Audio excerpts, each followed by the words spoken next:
The inaugural Korea-Africa Summit kicked off today, Tuesday, a landmark event aimed at deepening ties between South Korea and the African continent while exploring new opportunities for collaboration. Representatives from 48 African nations attended the event, along with related international organizations such as the African Development Bank. The AfDB has been an instrumental body in promoting economic growth and reducing poverty across Africa. And South Korea has been a highly engaged partner of the bank since 1982, steadily increasing its commitment to the bank's concessional funding base. To talk more about the relationship between South Korea and the African Development Bank and its future, I'm honoured to say that we have with us via video call the president of the AfDB, Dr. Akinwumi Adesina, who is currently in Korea for the Korea-Africa Summit. Dr. Adesina, thank you for joining us today. Thank you very much for having me. It's good to be here. I understand this is your seventh trip to Korea and the sixth as president since you were elected to the position in 2015. I hope you are enjoying your time here so far. Can you tell us about your visit this time and the African Development Bank's main agenda at the Korea-Africa Summit? Well, it's great to be here. First and foremost, I want to congratulate the President of Korea and for his initiative in organizing this particular summit of African heads of state and government. You know, we normally have been a very close partner of the Korean government in the organization of the QAFEC conference, which is the conference on the economic conference between Africa and Korea. And this one, the government of Korea decided to, take it up one notch, much higher, by organizing a summit, the first summit of African heads of state and government. So that's why I'm here, and I'm delighted that it's very well attended. I think the leadership and the support of Korea to Africa and the lessons that your own development actually offers for African government is very well appreciated. And therefore, you have more than 22 heads of state and government that are here. And so, my agenda here is very much simple, is to look for how we can continue to build on our partnership with the government of Korea, to continue to see how we can enhance learning and cooperation and partnership between Korea and Africa to bring Africa to Korea and, of course, to bring Korea to Africa.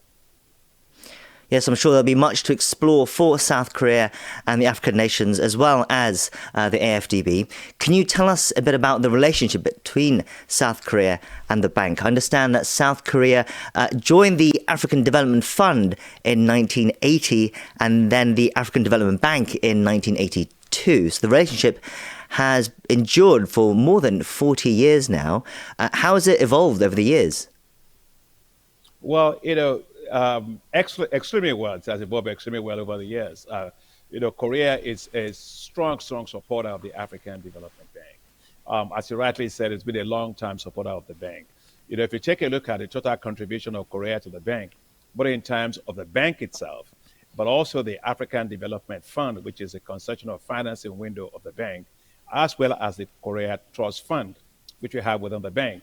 It's close to about almost $800 million over the year. So it's been quite significant. And if I take, for example, the contribution of Korea to the 16th replenishment of our concessional window, which is the African Development Fund, which we had almost 3 years ago, Korea gave us $76 million, which was an increase of 10% over the last 15th replenishment of the fund. We also have fantastic relations when it comes to energy, for example. Everybody knows that Republic of Korea is great in terms of renewable energy, and Africa has a big challenge with energy. And so we have a Korea-Africa energy investment framework and facility, which is $600 million to co-finance the energy project and drive renewable energy on the continent. Korea is supporting a lot of work on agriculture, especially with the K-Rice program that Korea is building in Africa. And of course, we also have the Korea Trust Fund, which is actually $120 million. It is the single largest bilateral trust fund at the African Development Bank. So that gets you to see that whether it is in terms of the bank itself or the fund, Korea is very important. And of course, I must thank the government of Korea for always working with us to co-organize the COAFEC ministerial conference every single year. And at the last ministerial conference that was held here, the last time I was here, which was in Busan, the government of Korea announced a support of $6 billion to Africa. So, I love Korea. So if I've been back here 7 times, so that tells you how much I love and I appreciate Korea. Right, indeed. So can you also tell us about more about COAFEC? So that's the Korea-Africa Economic Cooperation, and the AfDB and Korea co-hosted the 7th edition last year. But can you tell us about that event and how significant that has been as well? Well, it's always fantastic because, when you take a look at where Korea was in the 60s, right?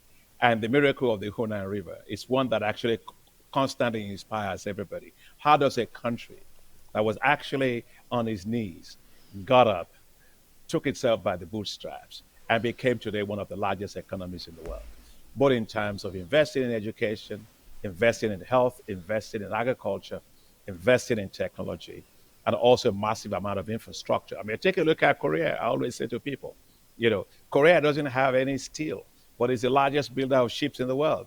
That just tells you the power of technology. And so I think at the ministerial conference every single year, it's always been a good time to exchange ideas about the experiences of Korea in development, and in particular, in terms of capacity building, in terms of investing in infrastructure, and also in particular, also in terms of supporting smart cities. These are the things that you do very, very well. So the COAFEC conference has been very, very good. There are different areas that we agreed we are going to support, and that is agriculture, youth, infrastructure, water, sanitation, and transport sector. Very important area. So I think that a lot of good things have been done. If I take, for example, on the case of energy, I mentioned to you the issue of the COAFEC, the Korea-Africa energy facility that is there. That facility just approved, has funded 2 projects, and very important projects. One of them is the Ethiopian connectivity transmission line, which was for about $54 million, to build transmission lines in Ethiopia. The other one is, of course, in Kenya, also building transmission lines there. I came here, and I remember going to one of your utility companies here called KEPCO. And I was quite amazed with KEPCO when I asked them about, well, how often do you have power outages here? And I was surprised that the guys at KEPCO at the time told me, well, the outage in a year is 2 minutes. So I was shocked. So I said 2 minutes per day, 2 minutes per week, per month, every quarter, or per year. Oh, they told me 2 minutes per year. Now that is an incredible level of efficiency. So we know that Korea has the technology, the utilities that work very well, and therefore can transfer the skills and the capacity, the technology and innovations to Africa. Right, so it's not just the investment, but I guess it's the story of South Korea's economic success from a developing country into a developed country that has also perhaps inspired African leaders as well in their partnership with Korea. And Korea and the AfDB has been a long-standing partner through that as well, as we mentioned. But I'm guessing there are additional opportunities that exist for cooperation looking ahead. Are there any areas of collaboration that you think are especially important when we look to the future?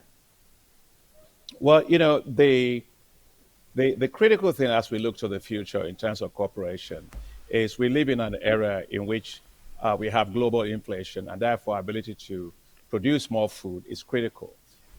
Korea is very good in agriculture and has, especially when it comes to smart agriculture. So I think the deployment of drones, the use of artificial intelligence, big data, automation in agriculture are things that Korea can actually share with Africa. The second one has to do with the whole issue of fourth industrial revolution, where you're looking at automation, artificial intelligence, robotics, and so on. I went to Busan, for example, and I realized that Busan was a very smart city. Everything in terms of the transport systems, in terms of the security, were all being run by AI, and fourth industrial revolution. So that's an area that is very important.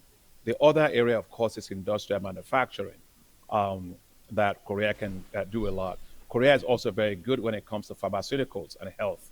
It's an area that we believe that a lot can be done. And of course, I've always argued that given how good the Koreans are in technology, that we should think about some kind of a partnership arrangement between the young people in Korea and the young people in Africa. We have 477 million young people below the age of 35 in Africa. So Africa is going to be the workforce of the world.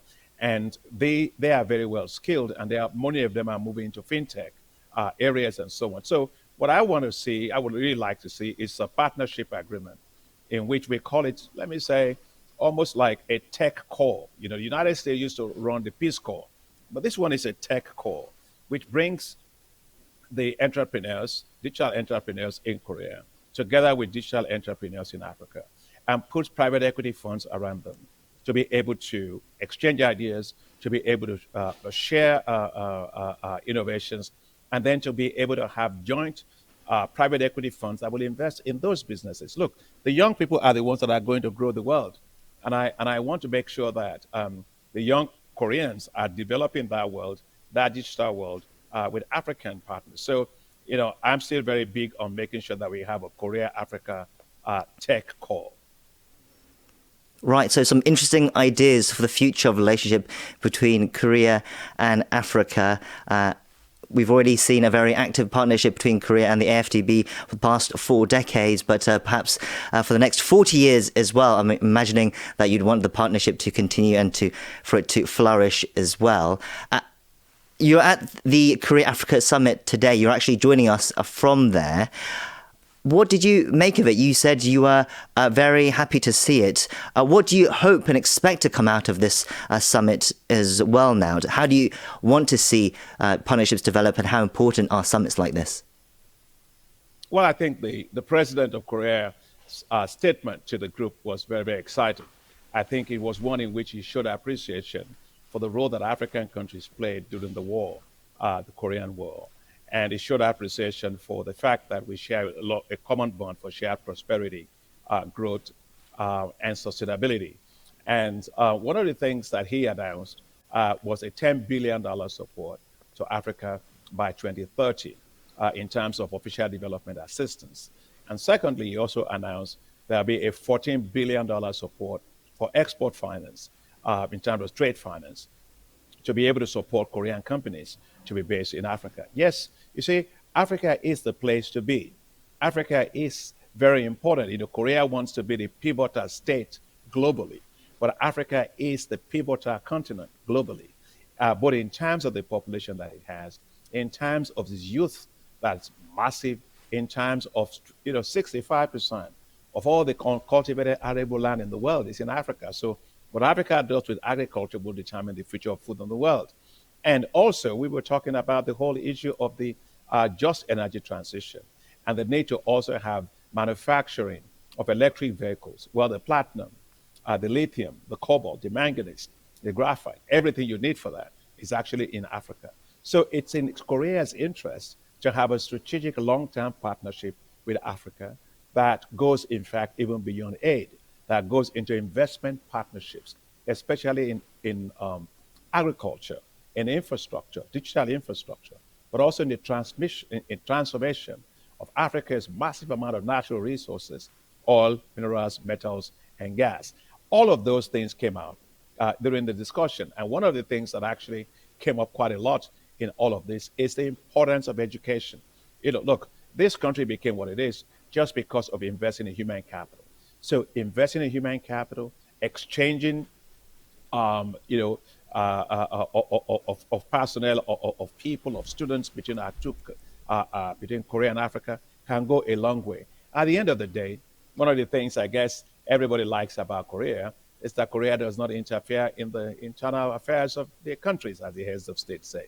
So Korea is trusted by them, and clearly as president of African Development Bank, I have the greatest appreciation for the work and the support that Korea provides for us. So I think it's clear that the future is one that we are going to go in together, a future wherein your experiences, your inspiration plus now strategic partnership in technology, innovation, and in finance can help Africa and Korea to grow together and pivot together globally. Well, we very much appreciate you making the time out of your very busy schedule, I'm sure, to talk to us today, and we hope you enjoy the rest of your time in Korea as well. We've been speaking to Dr. Akinwumi Adesina, President of the African Development Bank. Thank you once again for your time today. Thank you very much. Good talking to you.